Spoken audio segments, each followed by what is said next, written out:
We are live. Okay, all right. We are live. It,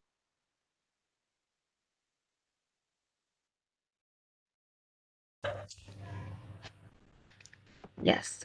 So, hello everyone. I am Nikita and I work at Participatory Research in Asia.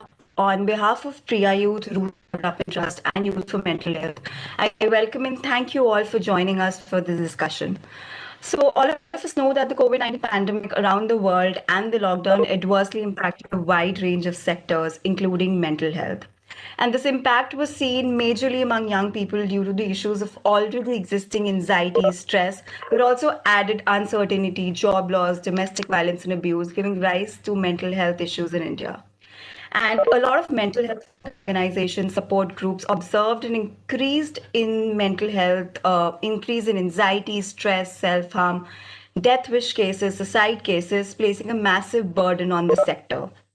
And since the first week of the lockdown itself, Childline, Women and Child Development, mental health organizations, and individual mental health experts and practitioners started receiving thousands of calls for support. Along with this, the worst affected were the marginalized young people who came into the trap of mental health problems due to the inability to attend classes, job loss, isolation, and lockdown.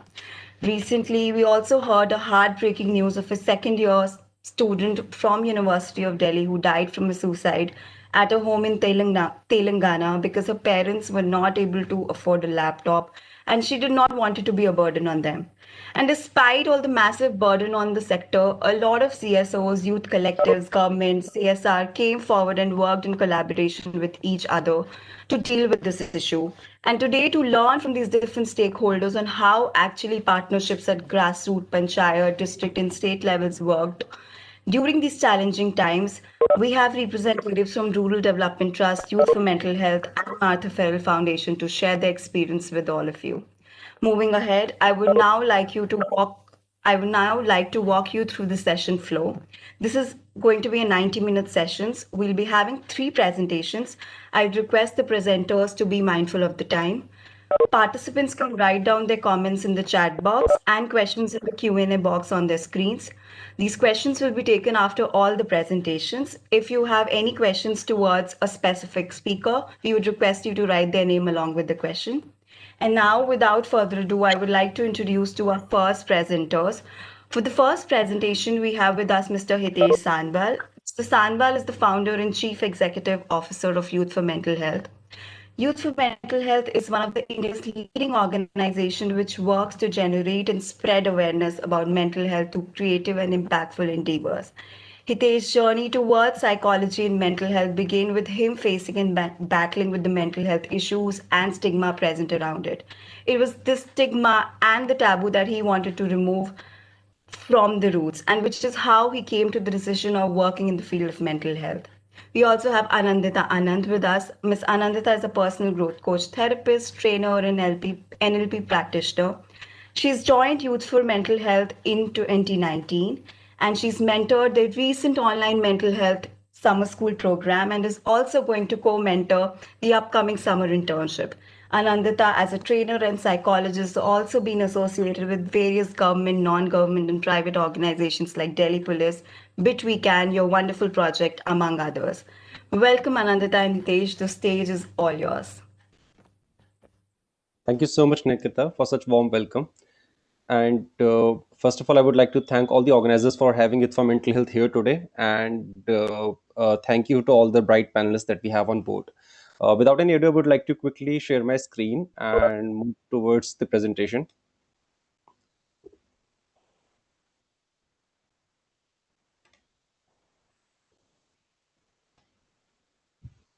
Can everyone see my presentation? Nikita, is it visible?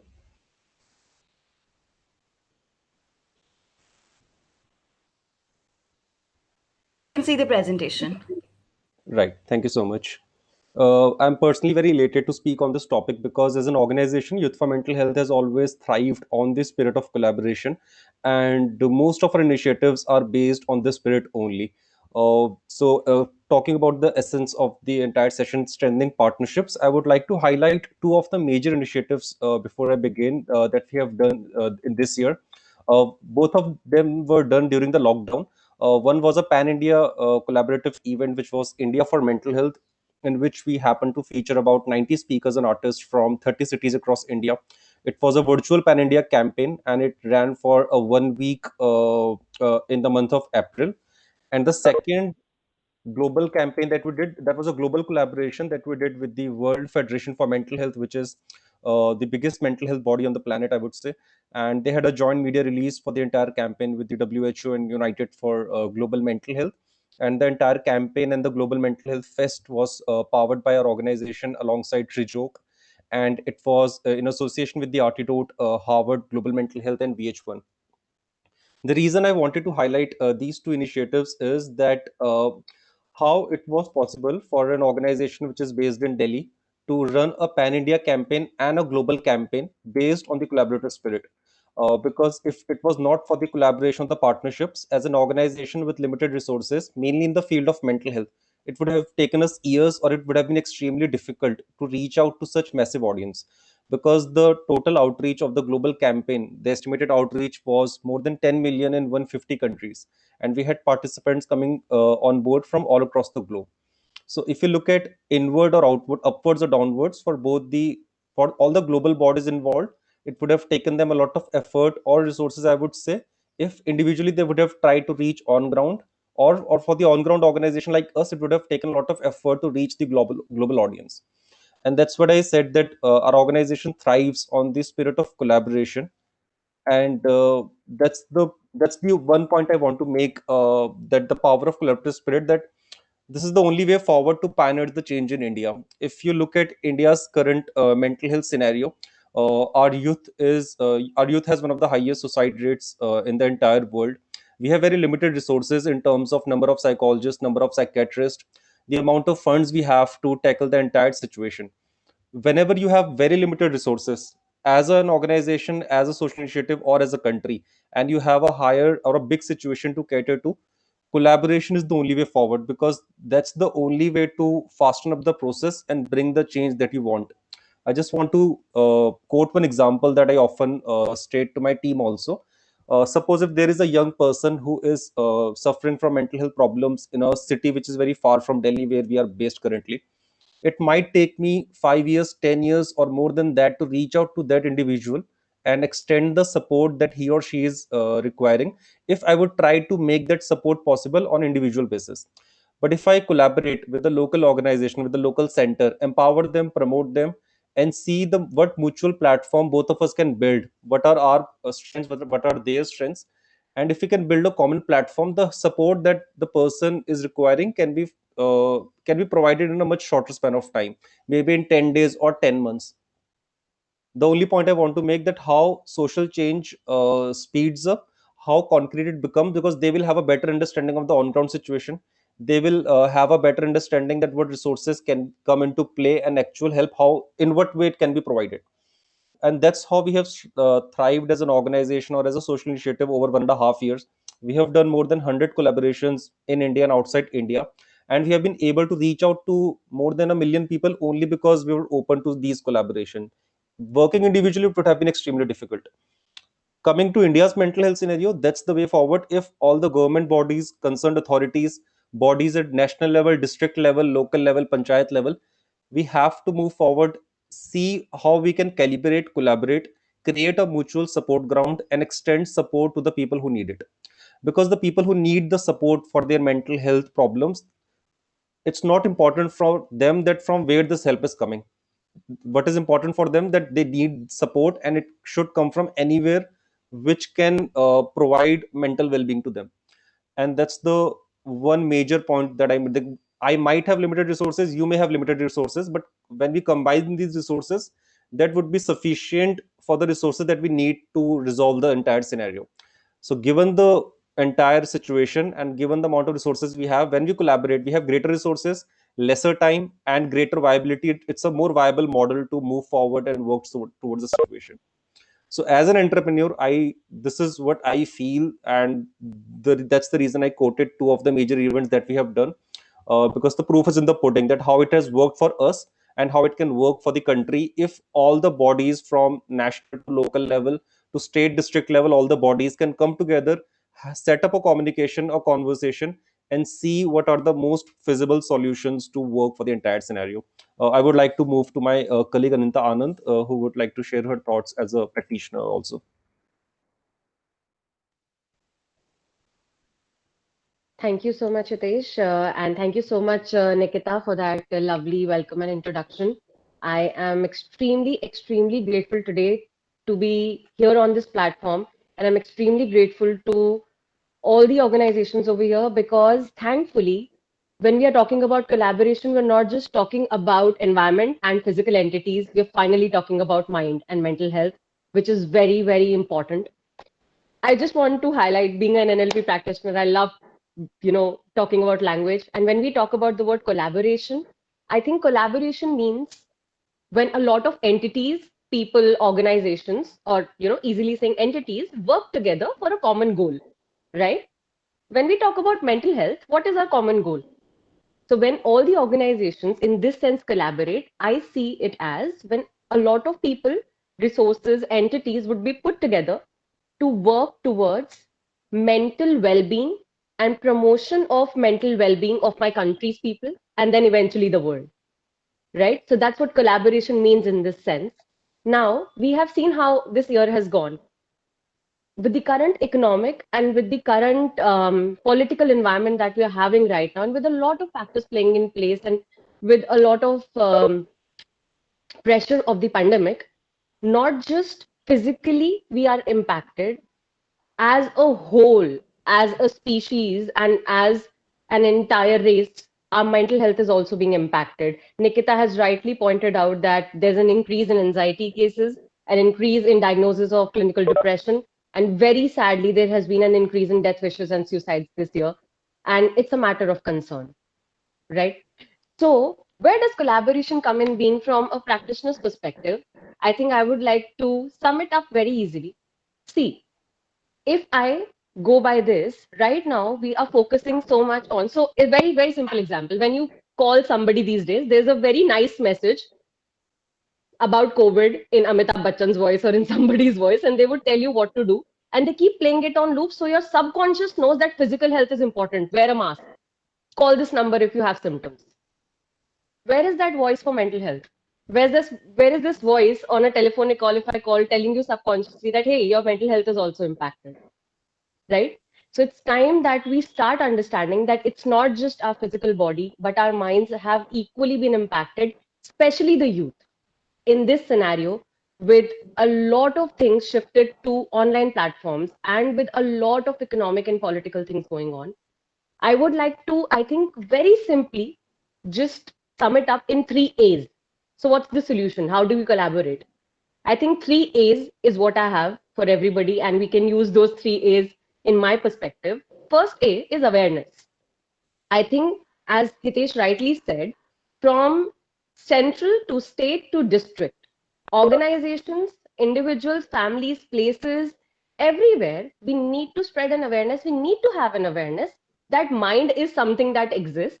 If you're not feeling like working, if your organization's output quality work is going down, if your employees are frequent absenteeism is happening, if your students are not attending classes, their marks are going down, it's just not something that's an environment. A lot is happening in the mind, and a mind and your mind is equally getting impacted.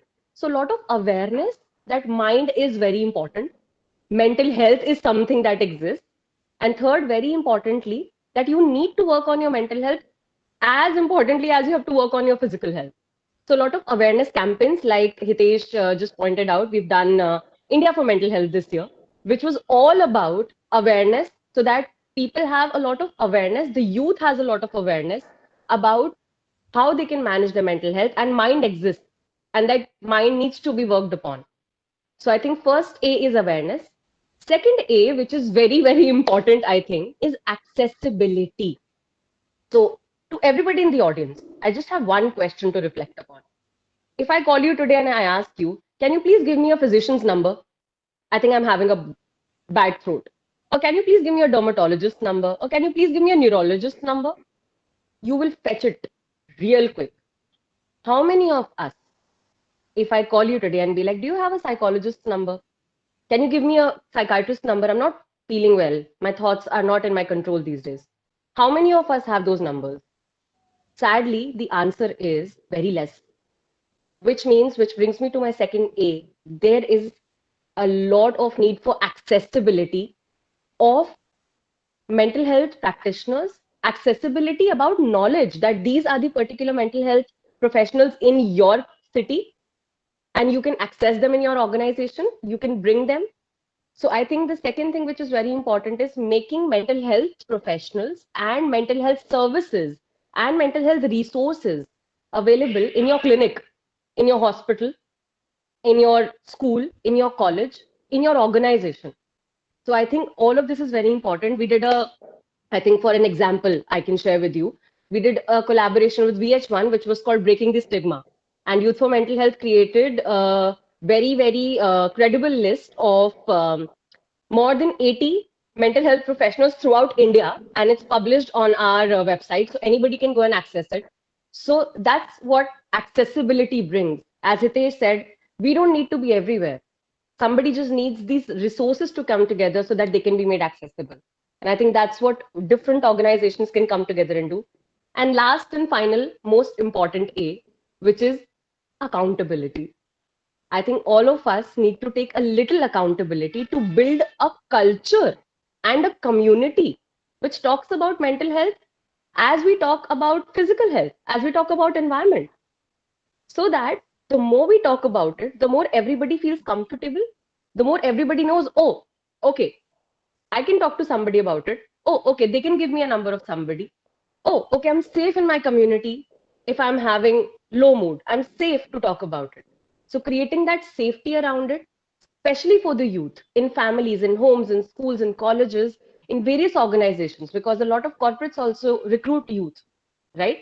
So I think that those are the three A's which I would like to point upon as a practitioner. And I think I would just like to conclude by giving this one very small metaphor, which me and Hitesh keep talking about and which we resonate with a lot. If I have to reach a destination of mental well being for my country and for the world, if that's the destination, I need a vehicle, I need a car to reach there.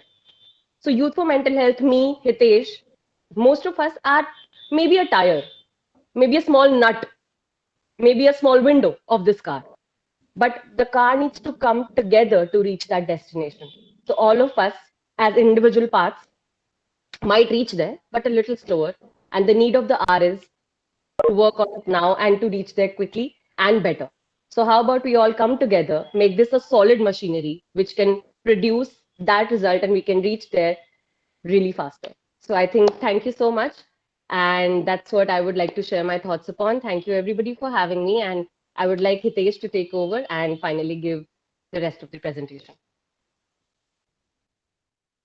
Thank you so much, Anindita. And we are on our last slide. To conclude this, like this part of the session presented by Youth for Mental Health, I would like to state what I always quote to the team, that to take forward any cause, not only mental health, to take forward any cause, collaboration and not competition is the only way forward. Because if you look at the journey of India working towards the cause of mental health, as organizations, as practitioners, we spent a lot of time over the last few decades working individually, and somewhere the competitive spirit is healthy, that's good, but sometimes competitive spirit also takes you backward. Like collaborative spirit takes you forward and competitive spirit takes you backward, because we mainly, while working for a cause, you need to come together and see what change we can bring together, mainly in the field of mental health, where we know that there is a huge shortage of resources that we are looking at. And uh, now finally we are moving towards a model in which people are collaborating a lot and believing less on the competition. Because if you see our organization also, our chief psychology officer, our deputy psychology officer, our chief operating officer, or our all our consultants, they happen to run their own initiatives and own organizations on mental health. Because we don't see Youth for Mental Health as an organization, but as a community of mental health organizations, a community of practitioners, a community of mental health advocates, a community of young people. A large part of the organization is run by young people who are pursuing their college studies. Only when you open your organization, you see your initiative as a social initiative, as a community, you thrive really well and you open gate for all the stakeholders to come in, and that's the only way to move forward, to look forward. So this is the only statement I would like to conclude our part in this session, that to take forward any cause, collaboration, not competition, is the most of the strongest way, I would say, if not the only way to move forward, because definitely we have a lot more to look at, a lot of more factors are involved. So that's our time, and thank you so much for hearing us out, and I hope this brings some fresh perspective to the thoughts of the participants, and it gives them some more space to think that how we actually work for a cause, mainly for the mental health, which is currently impacting India at a very large scale. And it's high time that we think of innovative ways, uh, because it's easy to criticize the authorities at times, but it is difficult to become the part of the system and bring that change. So it's high time to join hands with the authorities, with all the regulations, and see what we can do collectively. Because what is important for us right now is to extend support to the people who need it as soon as possible and in the best capacities of us. So thank you so much for having us. That's all from our side for now. Thank you, Hitesh and Nandita, for the wonderful presentation, and congratulations for reaching out to a large number of people in this challenging times. I think this actually gives us a hope that we can work in collaboration. And the last statement, which was made by Hitesh, that let's not think about the competition, let's think about the cause and work in collaboration. So thank you very much. Ladies and gentlemen, our next presentation is by RDT. RDT is Rural Development Trust, and we have Dr. R. Dashrath with us. Dashrath ji is the director of RET Disability Inclusive Development Sector. He has been working for the last 40 years in the field of rural development, especially for the inclusion of persons with disability and their access to education and the assertion of their rights at the grassroots and institutional level. Since 2011, Dashrath ji and his team has also overlooked the Special Olympics program, the only one of its kind in Andhra Pradesh, which is affiliated with Special Olympics Bharat. During his presentation, Sai Krishna and Safia Begum will also be joining us to share their experience and reflections of working in collaboration. Mr. Sai is the director at the Anandpur Sports Academy. Anandpur Sports Academy is committed to promote the power of sport, aid in the development of rural children and young people, and to create a sustainable sporting culture in Anandpur. Ms. Safia Begum works as Assistant Director at the Integrated Development Trust.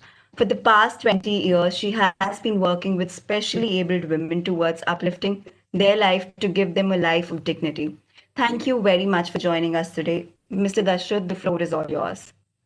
Okay. Good evening. Thank you very much for the opportunity given to RDT. I would like to present RDT's work during the COVID time, how we collaborate with other NGOs and the civil societies. Our approach was the sustainable development and the global challenges that we are facing as society demand the active engagement of various stakeholders in the society. Collaboration with each other is not an option, it is an absolute condition for success. We perceive ourselves as the facilitators or mediators between different stakeholders. They are community-based organizations. We facilitate them forming community-based organizations to enable the community to be the driving force in their own development. We also support the government agencies implementing the different schemes and policies and assisting the communities to access them.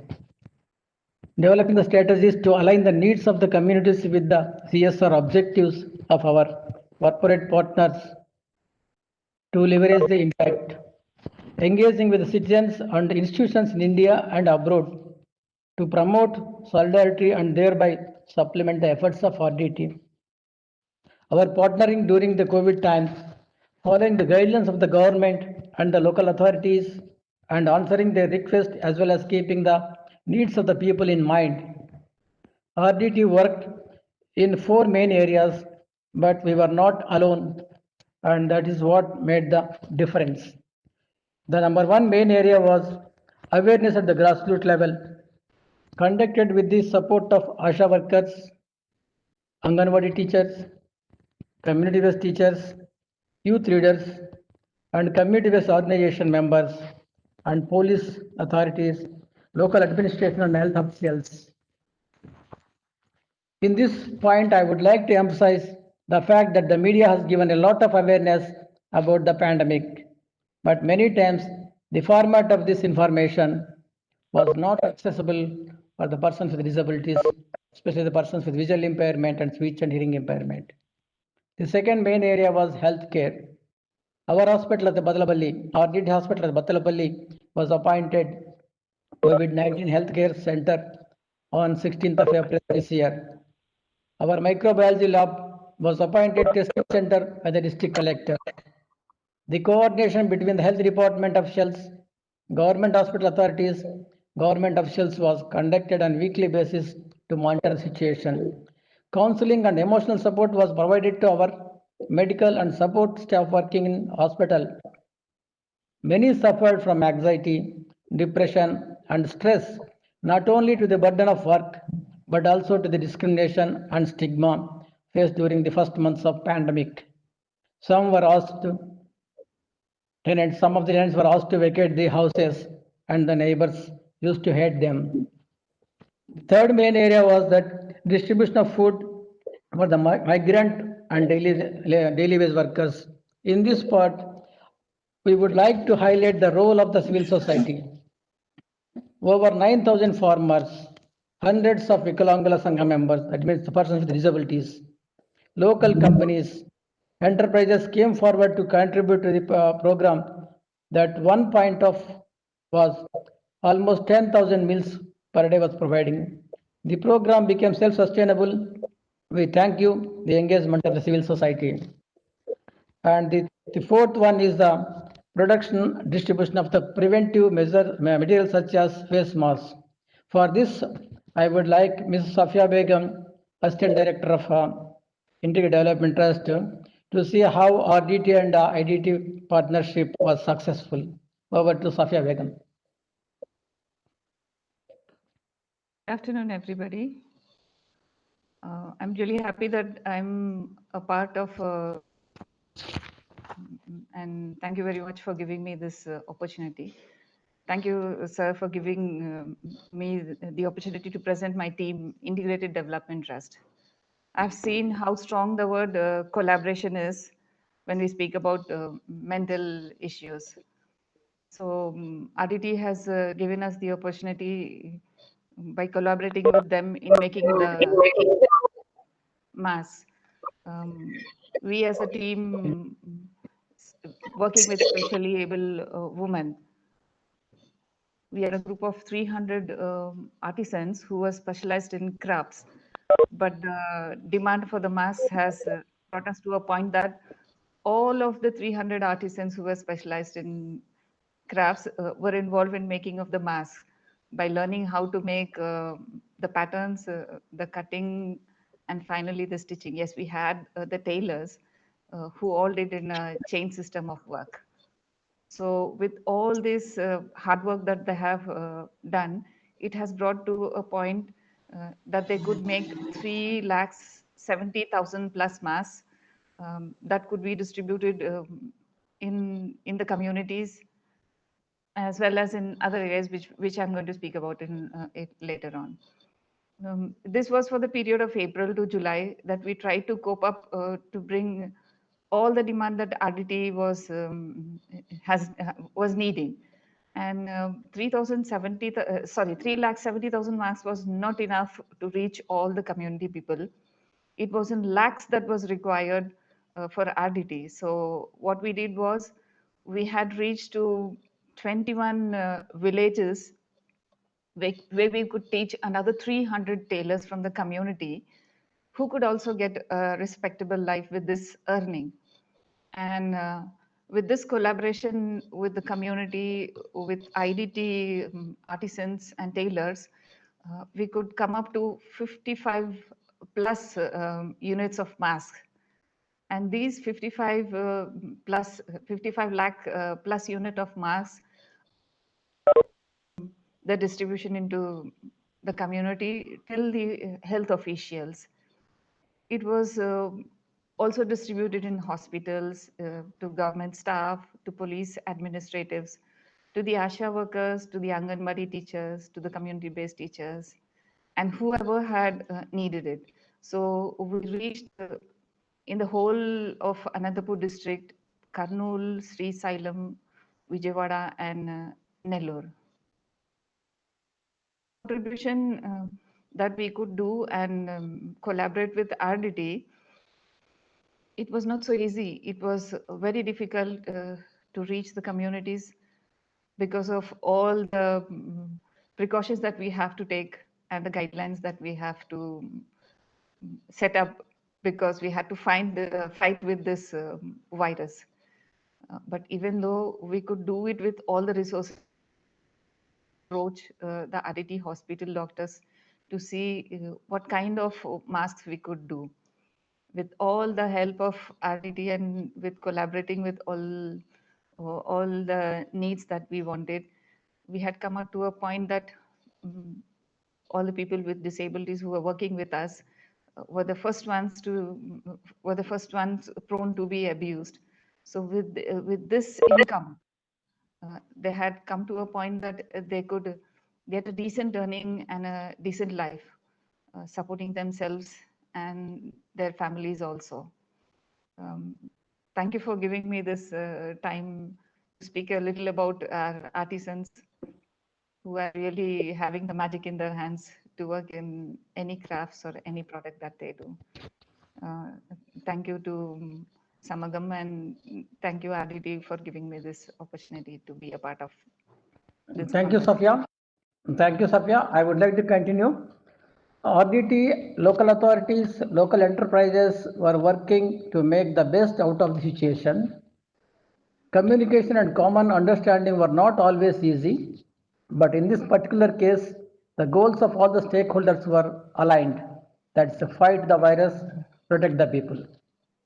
Although we were not exempt from the challenges, there were some challenges faced by us when tackling the situation of the youth and their well-beings. Some groups may be more vulnerable than others to the psychosocial effects of the pandemic because they are in a critical period of development. Children, adolescents deserve special care to preserve and promote their mental well-being. Not all homes are safe, and some children might be more exposed to varied types of abuses. At this point, I would like to mention our collaboration with Child Nandapur since 2005, a service that has proved essential to report increased abuse against the children during this period. A Childline works 24/7 to rescue and rehabilitate children who are in distress. Other collaboration was, this is called Operation Muskan, an initiative of Andhra Pradesh Police Department to rescue street minors who are more vulnerable for COVID-19, has also proven to be very successful. This program was conducted in all the districts of Andhra Pradesh with the coordination and cooperation of other departments such as Childline and NGOs. In the particular case of RDT, role was to provide these children with shelter, accommodation in 4 different locations and ensure nutritious food, hand sanitizers, masks and awareness, while the authorities were also trying to reach out their parents. In only a week in Anandapur district, more than 200 street children were rescued who were in streets, railway stations, factories, hotels and bus stations. Each of us alone could not have achieved this. So many parents and grandparents are finding it very difficult to manage the children with the disabilities, especially at home, or they have serious concerns about their security and safety if they have to go out for work. Some examples I would like to quote. Jyoti, a girl aged 7 years, joined in RDT Inclusive School in June 2019. Her mother died, and shortly after, the father left the family. Grandparents are taking care of this girl. School closed on March 20th, 2020 due to COVID lockdown. Grandparents took the girl home. After some time, they said they are not able to manage this girl due to poverty and old age and sent back the girl to school in May 2020. Now the girl is in RDT school. We are taking care of the girl. Like another girl by name Shalini is aged 10 years with intellectual disability from a village. She is in our rehabilitation center for the last 3 years. Center was closed on March 20th due to pandemic. There were rumors that the girl father and mother went to Bangalore from labor work. Mother died in Bangalore itself and father did not come back home. The old grandparents are taking care of this girl. She is intellectually disabled. They say they cannot manage this girl. So they sent back the girl to our center in June 2020. Now again the girl is in our dead center. Problems of such worsening school performance, increased agitation, aggression, and regression may rise or become more pronounced among youth. Something that, according to some studies, was worsened when it comes to the girls and women. Our professional school for foreign languages adjusted their curriculum to an online format in less than 2 days, keeping some activities of life before pandemic, provide them with a sense of routine and stability. The method was not ideal at the beginning. They followed the classes through smartphones and it was not always easy, but they made it. For this course, we have already purchased tabs for all of them. A strategy that is also being followed when it comes to RDT high schools, where children with disabilities and without disability studies, there are 400 children are following the same system. Active engagement with the local youth, providing awareness, mobilizing resources for the food distribution and helping people to access healthcare has also proven to be very effective for their mental well-being as they become part of the solution and thus active agents of change in society. Here I would like Mr. Sai Krishna, the director Anantapur Sports Academy, has to share his experiences about how these students and then the coaches have involved in this program. Mr. Sai Krishna.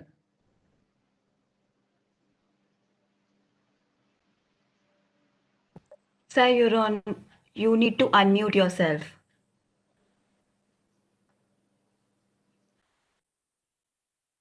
Sorry for that, Nikita. Yeah, thank you.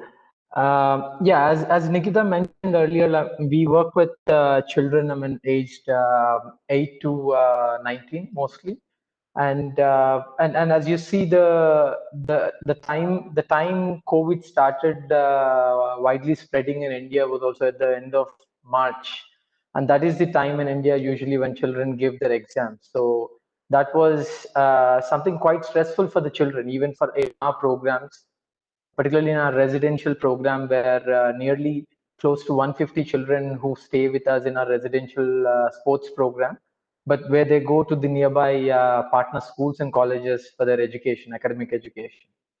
But due to this sudden change right before their exams, the amount of stress that it leaves with the children is not something we can't share. Each child responds to it in their own manner. That is something we can't generalize it. But at that period of time, though children were back in their homes, one point, like as it was mentioned earlier, uncertainty is something very much prevalent even now around COVID. And what we also saw was misinformation, particularly the fake news, which was also causing a lot of anxiety.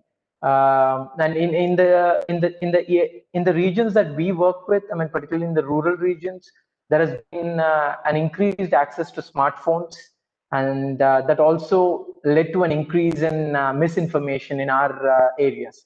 Though be it among the youth or be it among the elderly, but still, because of this misinformation, particularly around the COVID, it led to further anxiety, and it did have issues pertaining to mental health. Even we have seen cases of increased cases or being reported or being called for assistance or help.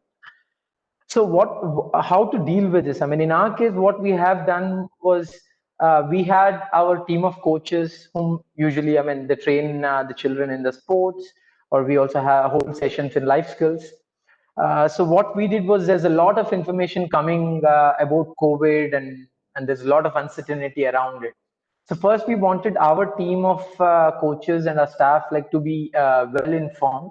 So what we did was we reached out to various organizations like AF, Action Fraterna Ecology, Rural Development Trust as well, and Pro Sport Development and Andhra Cricket Association, where we have requested the individuals to share their perspective, I mean, their views on the impact of COVID-19, particularly on the group that we are working with, on children, on sport, on education, and on livelihoods.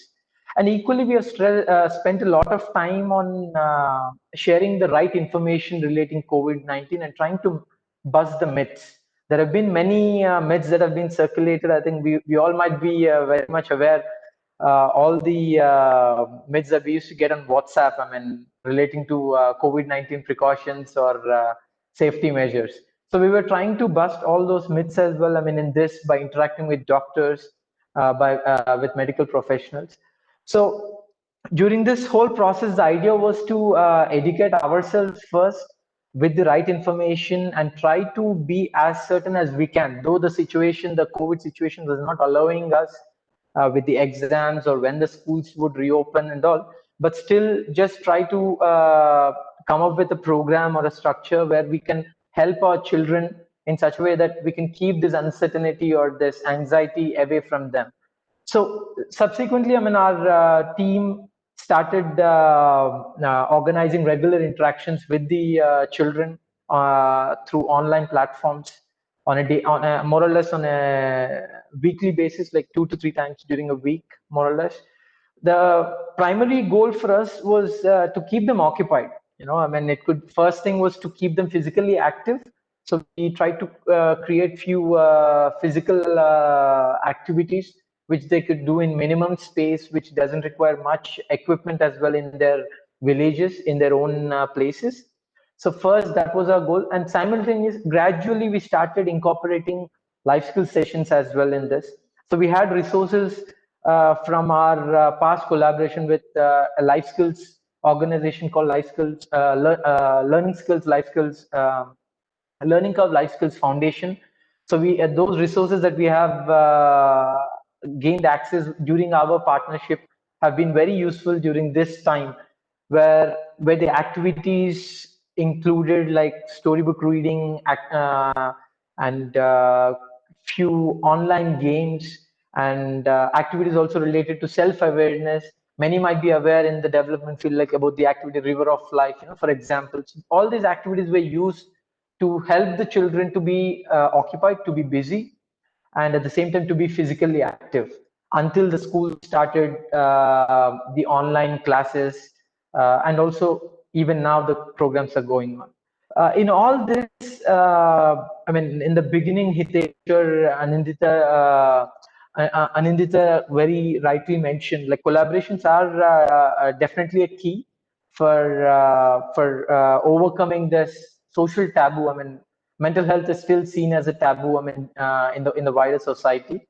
But still, in our capacity, we have been working with the local bodies, particularly. I mean, we work with the local community football clubs or community sports clubs, and we ensure that the children are being occupied. I mean, are occupied in a quality manner. I mean, be it physical activity, but at the same time, we use these life skills activities during these sessions to ensure that they're occupied and also to overcome any such uncertainties or stressful periods that they go through. That's something I would like to I wanted to share, and thank you, Dasrasa, for giving the opportunity. Thank you, Mr. Sai Krishna Garu. Now, I have been talking about the collaboration with IDT and then Anantapur Sports Academy, the government organizations and the civil society. But I would like to also mention another successful collaboration with Youth for Jobs and another organization called Association of Persons with Disabilities and RDT. Together, we have trained more than 1,000 youth with disabilities in different skills.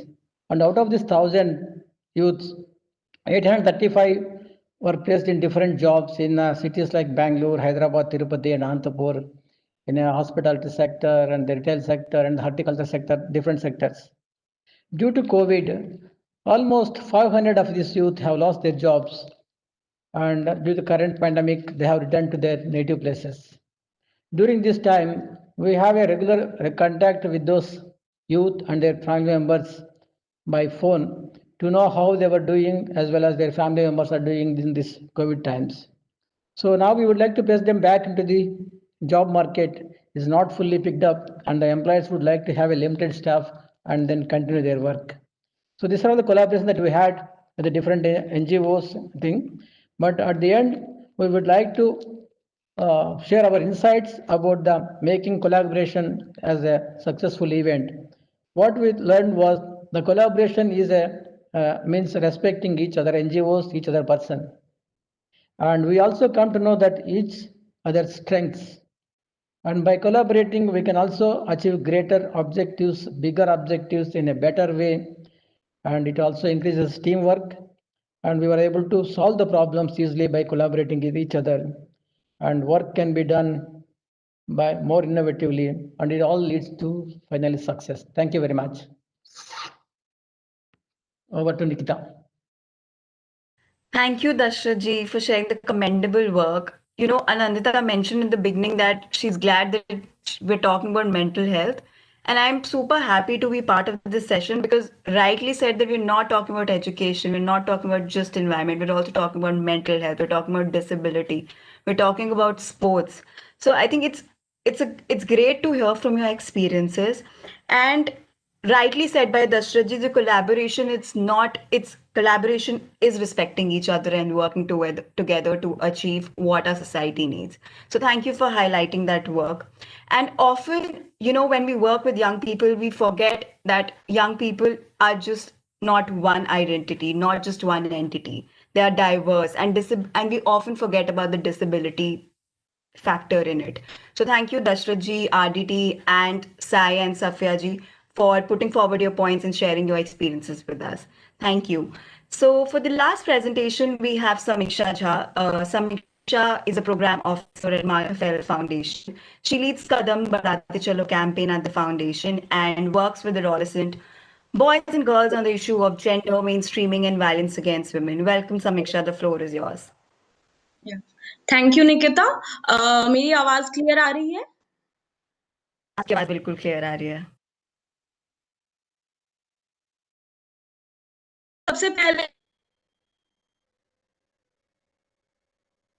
जो share की inspiring था बहुत कुछ को मिला तो first of all begin with मैं Martha Farrell Foundation के बारे में चीज दौर से Martha Farrell Foundation youth and adolescent साथ ही काम रही है और उसमें gender mainstreaming violence against women and girls safety कैसे सेफ स्पेस बनाए ये एक अहम मुद्दा रहा है तो लॉकडाउन के दौरान लॉकडाउन से पहले जब हम काम करते थे तो हम लोग स्कूल्स के साथ कोलैबोरेट करते थे डिफरेंट एनजीओज जो रिस्पेक्टिव डिस्ट्रिक्ट्स में स्टेट्स में काम कर रहे उनके साथ कोलैबोरेट करते थे बट ड्यूरिंग लॉकडाउन हमारे जो प्राइमरी स्टेक होल्डर्स है जो कि young adolescents young boys and girls है और यूथ्स है हमने उनके साथ कोलैबोरेट किया उनके साथ मिलके काम किया तो इस कोलैबोरेशन का आइडिया कैसे आया तो all the youths were about to come एक अंतरगूंज हमारा इवेंट होता है कदम बढ़ाते चलो प्रोग्राम के अंदर ही जो कि एक एनुअल वर्कशॉप है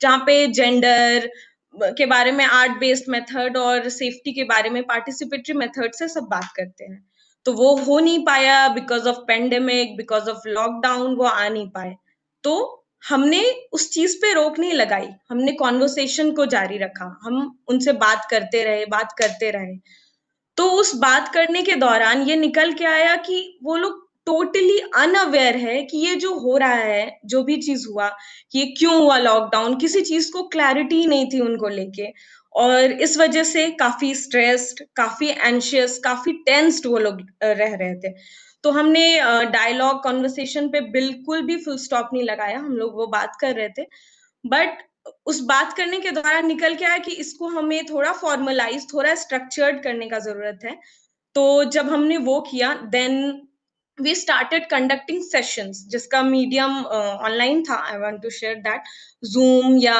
गूगल मीट जिसपे भी वो कंफर्टेबल थे अवेलेबल थे हमने उस पे सेशंस किए ऑन डिफरेंट टॉपिक्स जेंडर से रिलेटेड और उस दौरान हमने एक रूफटॉप पोएट्री किया उनके साथ मिलके, which was a very successful event, because वो एक प्लेटफॉर्म था जिसमें वो अपने सारे एजिटेशन, सारे फियर्स, जो भी उनके मन में चल रहा था, पोएट्री स्टोरी के माध्यम से उसके थ्रू उसको जरिया बना के रिफ्लेक्ट कर पाए। और उन्होंने ये सिर्फ अपने, उन्होंने जैसे रूफटॉप नाम है, रूफटॉप से क्या, रूफटॉप घर के छत पे, तो उन्होंने आपस में अपने फ्रेंड से मिलके, और सबसे अच्छी बात अपने परिवार में घर पे बात करके उस चीज को उन्होंने एक फॉर्म दिया, हमारे साथ शेयर किया। तो ये चीज बहुत अच्छा था, और मुझे एक इससे उसके थ्रू उन्होंने बहुत कुछ बताने की कोशिश की। जैसे कि कुछ लोगों ने बताया कि जैसे स्कूल उनका एक फ्रीडम वाला स्पेस था, जो जहाँ जाते थे काफी फ्री महसूस करते थे, उनसे वो छिन गया है। कुछ लोगों ने शेयर किया कि सबके अलग अलग इश्यूज थे, सबके अलग अलग परेशानियां थे, जो कहीं ना कहीं उनके मेंटल हेल्थ को हैम्पर कर रहे थे। तो ये एक मीडियम बना जो कि जहाँ पे वो एक्सप्रेस कर पाए इन इशू को। मुझे एक लड़की की, ज्योति की पोएम की 2 लाइन याद आ रही है, घर के बाहर भी शोर और घर के अंदर भी शोर। तो इसके थ्रू वो चीजें रिफ्लेक्ट करना चाहे कि कैसे, मतलब कहीं ना कहीं कैसे उनको वायलेंस या घर में जो चीजें लॉकडाउन की वजह से बहुत परेशानी से सब गुजर रहे थे, कई तरह की उनके अपने पर्सनल प्रॉब्लम थे, घर के प्रॉब्लम थे, घर के बाहर के प्रॉब्लम थे, सब साथ में चल रहे थे। तो एक प्लेटफॉर्म मिला शेयर करने का, एक्सप्रेस करने का। और एक्सप्रेसिंग बहुत बड़ी चीज होती है ऐसे सिचुएशन में, वी बिलीव दैट। और हमने फिर उनके साथ अलग अलग participatory method, art based method के साथ उनके साथ बहुत सारे सेशंस किए। और चाहूंगी कि फिर उनके मुद्दे निकल के आए कि health, we are confuse, we don't know कि हमारा एग्जाम होगा कि नहीं, नीट कैंसिल हो रहा है, ये नीट का कैसे एग्जाम देंगे। उससे रिलेटेड हमने उनके साथ करियर काउंसलिंग के सेशन किए, डिफरेंट ऑर्गेनाइजेशन कोलैबोरेट करके, मतलब जो उनकी नीड थी उस नीड के अकॉर्डिंग सेशन करने की कोशिश की। उसके बाद ये सब जब हुआ तो इसमें सबसे मजेदार और अच्छी बात रही कि जो हमारे प्राइमरी स्टेक होल्डर्स उनके साथ कोलैब हमें ऑनलाइन तक सीमित नहीं रहा। उन्होंने कुछ महीनों बाद अपने घर में अपने आसपास दोस्तों के साथ सेम चीज किया, सेम चीज। और काफी रिफ्लेक्शन वो शेयर लेके किया हमारे साथ, बताया कि कैसे चीजें हो रही है, वो कैसे उसको आगे बढ़ा रहे हैं। तो ये एक बहुत अच्छा रहा। और इस पूरे कोलैबोरेशन के दौरान हमने जो सीखा, जिसको हम लोग बिल्कुल एज एन ऑर्गेनाइजेशन हमेशा यूज करेंगे और बहुत मददगार साबित हुआ, कि कुछ चीजें हैं, कुछ बातें हैं, जब आप एडोलेसेंट के को एंगेज करना चाह रहे हैं, यूथ को एंगेज करना चाह रहे हैं ऑनलाइन प्लेटफॉर्म में, उनके साथ कोलैबोरेशन करके कुछ काम करना चाह रहे हैं, तो बहुत जरूरी है कि उनके मुद्दों पे काम किया जाए। We can not just impose कि नहीं यू टॉक ऑन दिस, नहीं, we have to listen to them. उनके जो इशू है हमें उन पे काम करने की बहुत ज्यादा जरूरत है, ये हमें पता चला। और दूसरा हमने जो सीखा, language is very important. Language, what kind of language we are using, because as a trainer अगर हम कहीं पे बात कर रहे हैं, चाहे वो स्कूल हो, सेंटर हो, कहीं पे भी बात कर रहे हैं, तो उस दौरान ये होता है कि हम लोग लिबर्टी ले लेते हैं काफी कुछ बहुत खुल के बोलने का, जैसे जेंडर डिस्क्रिमिनेशन का ही मुद्दा है। बट अगर हम ऑनलाइन सेशन कर रहे हैं तो हमें बहुत माइंडफुल रहना होगा।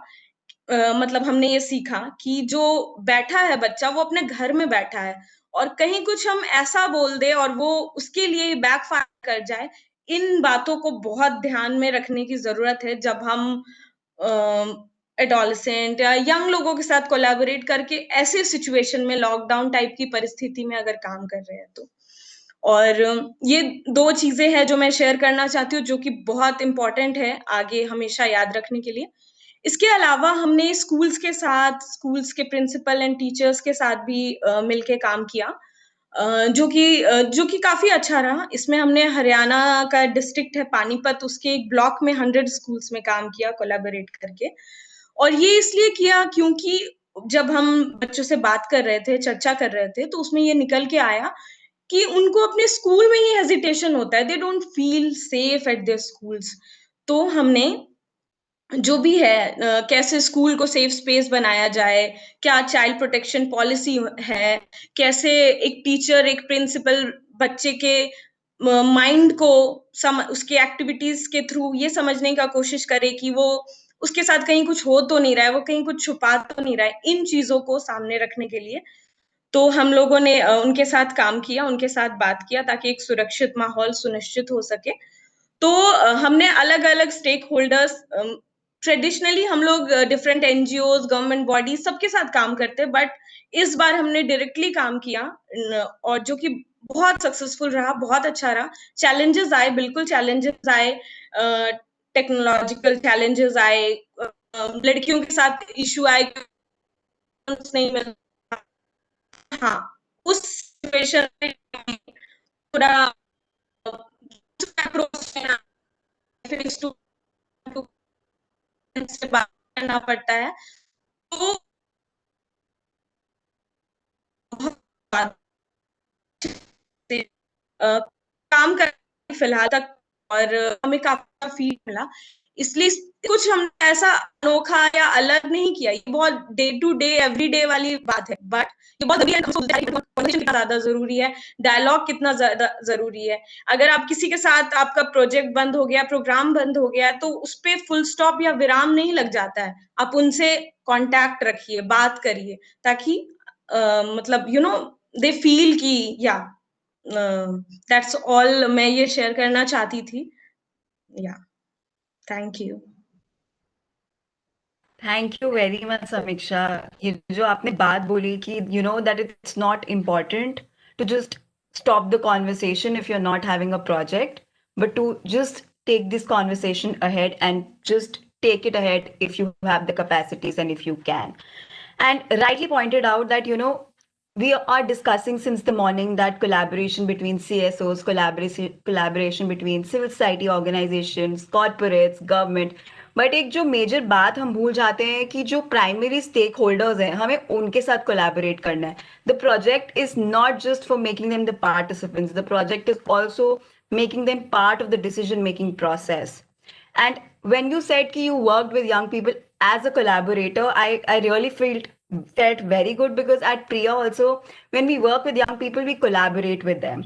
We're not making them just the participants, just the one who are receiving everything. We make them part of the decision making process, and that's what we want everyone to think about. So thank you very much, Samiksha, for sharing the commendable work you're also doing. And now we'll move on to the questions. So we have two questions right now. The first question is for Mr. Dashrath ji.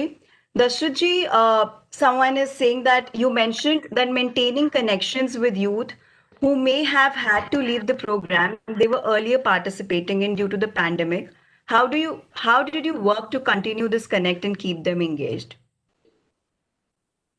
Yeah, actually. Do you want me to Dashrath ji, you want me to repeat the question? I understand the question. Thank you very much. I understand it. Okay, all right. There were 500 youths who have lost their jobs due to pandemic, but we were regularly contacting the job providers and with the family members and the youth, and then see whether whenever there is a job vacancy is there in the same job where the person was working previously, we are putting them back to the same job.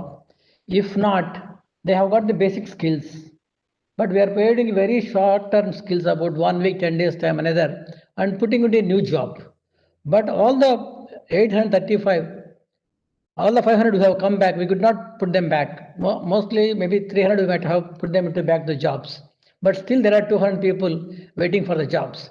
But the problem is that the job providers would like to have with a minimum staff and then work. Especially as we all know that most of the youth with disabilities have been placed in jobs like hotel industry. So most of the hotels have been closed, or they are working with the limited staff members. Therefore, we are not able to put them back, all of them, into jobs, but we are trying our efforts.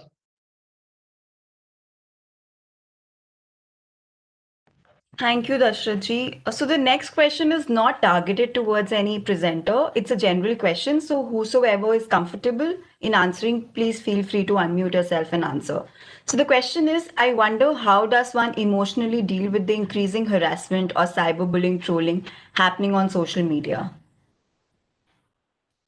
So if anyone would like to answer this question.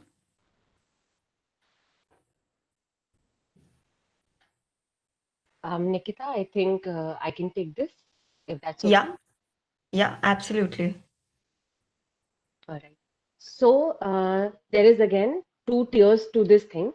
Cyberbullying and social media definitely work hand in hand, and it's been increasing a lot since now in pandemic. It's increased even more in the lockdown because mostly everybody's gotten confined into these screens, right? And most of the time the youth is doing that. So one thing is that we need to have a lot of awareness, and not within just homes, but also in each organizations, schools, colleges. And not just that, even if you have an organization, your employees should be very aware about the cybercrime. What are the laws around it? So maybe have a session, maybe have a workshop, call somebody like, I know this person and he's very good. Um, and he's also been the cyber crime commissioner, his name is Rakshit Tandon, and he does these workshops for organizations. Again, talking collaboration, getting professionals on board and talking about that. One. Second, why is the youth becoming so much screen addicted? What is it about? Have you ever thought about it? So it's very interesting. They're actually not running towards the screen. The question is, what are they running away from? Right? So when we don't have a coping, but we have a lot of thoughts and we have a lot of emotions, we have a lot of anxiety, but I don't have tools to work on it. But I have this brilliant tool, which is let me go and play this game, or let me go and start downloading these dating sites, and let me go and start, talking to my friends. And also, that leads to a lot of screen addiction. So there's a lot of lack of coping mechanisms in the youth, and that is why each organization, each school, hospital, college, again I'll talk about all the organizations I can think of, all the centers I can think of, from again state to like from state to central to district levels, urban, rural, everywhere. We need to have workshops. We need to have professionals coming together, collaborating. Like I think Priya will definitely agree. I have had myself one of the workshops with Priya where we talked about mental health. Then again, Martha Farrell has had uh, workshops towards mental health. Priya has worked on mental health of their employees to give them awareness and tools to work on their thoughts. So again, talking collaboration, we actually have taken a lot of steps. But when it comes to cyberbullying and cybercrime, we need to get on board two kinds of professionals. One, people who can spread awareness about what will happen if you do it. People don't even know it's a crime. Like obscene comments, pictures, people don't know also. So awareness becomes very, very important, because a lot of times somebody from youth would come and we would ask them, do you know it's a crime, you did that? They're like, oh, but it was just a comment. I don't even know that this is not allowed or this can be cyberbullying. So I think that awareness is very important. And second, getting on board a lot of mental health professionals again and making them accessible in your organization, that whenever somebody in your organization has a problem, or as a whole, let's work on building coping skills so that we don't need to run towards something to distract ourselves. So I think these are the two very important things I can say for this question. Thank you so much. Thank you, Anandita, for answering this. I would also like to add this. So at Priya, we've started with a project called Beyond Running and Chasing, where we're educating people about digital literacy, people as in young people in the age group of 14 to 18 years. And we're using sports in collaboration with an organization called Pro Sport Development. And when we were, brainstorming about the project, we actually had conversations with young people. And as rightly pointed out by Anandita, they were not aware about anything. Like they were using phone every day, but they didn't knew कि exactly like का क्या मतलब होता है, dislike का क्या मतलब होता है, अगर आप इसका share कर रहे हो तो वो information कहाँ पे जा रही है. So this awareness is something that all of us need to work towards. And definitely because, having people who actually have mental health expertise and skills to deal with it. Because हम Covid में talking about education कैसे impact हो रहा है, employment कैसे impact हो रही है, डोमेस्टिक वायलेंस कैसे हो रहा है, but at the end when you reflect back, इन सब का इम्पैक्ट इंडिविजुअल्स की मेंटल हेल्थ पे पड़ रहा है, and we can't get away with it. And despite this COVID pandemic recreating this fact again and again, I think we should all take the responsibility to break the stigma around it and work together towards it. So yes, I don't think we have any other question. So I would just like to conclude the session. Thank you very much, everyone, for coming here, sharing your experiences, sharing the wonderful work you are doing, highlighting some very important points of working with, be it working with government or be it working with the primary stakeholders in collaboration. And some of the ideas were really great, and I think all of us should work in collaboration now, because all of us are working so innovatively and creatively, and we should take these conversations forward. So I am definitely going to, text all of you and make you invite you to be part of our initiative. So thank you very much. I hope these ideas and insights will form basis for collective action and further deliberation, so that in future we can deal with such issues, and in future we can use these innovative ideas to deal with the issue. Thank you very much, Sai, Anandita, Safiaji, Dashrath, Hitesh, Samiksha. Thank you very much for the session and sharing your experiences. Thank you. Bye bye. Take care, and let's not stop this conversation here and take it forward. Thank you so much, everybody. Nikita. Thank you, everyone.